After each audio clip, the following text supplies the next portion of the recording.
so may nagtanong sa akin kung paano daw mag-remix ng videos tulad ng ginagawa ko.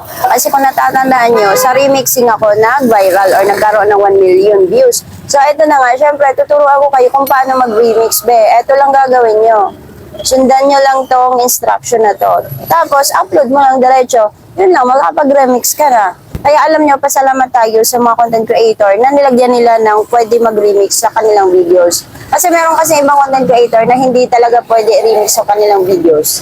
Okay, so ayaw nila mag-share ng income. Charot, joke lang. Siyempre karapatan naman nila yan kasi videos nila yan. Ito, click mo lang yung video reels na gusto mo remix. Click mo yung tatlong dots sa baba yan. Tapos makikita mo, remix this reel.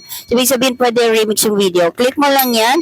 And then, syempre, yan. Yan na pa yung lalabas. And then, click mo lang yung bilog. Yan. Kung ready ka na i-remix yung videos. Tapos, after nun, click mo lang yung next. Pwede mo lagyan ng title, sarili mo title. And then, yan. Pag nag-loading na, pwede mo siya lagyan ng caption. Depende sa'yo. Then, pwede ka na mag-add ng location dyan, mag-tag ng tao, pwede i-share sa Instagram, and then share now. Tapos yun, ma-add na siya doon sa Reels video mo. Yung makikita mo, andyan na yung ginawa natin kanina. O, diba? Yung sample, talagang in-upload ko siya, bes. Ewan ko kung magkaka-views, char.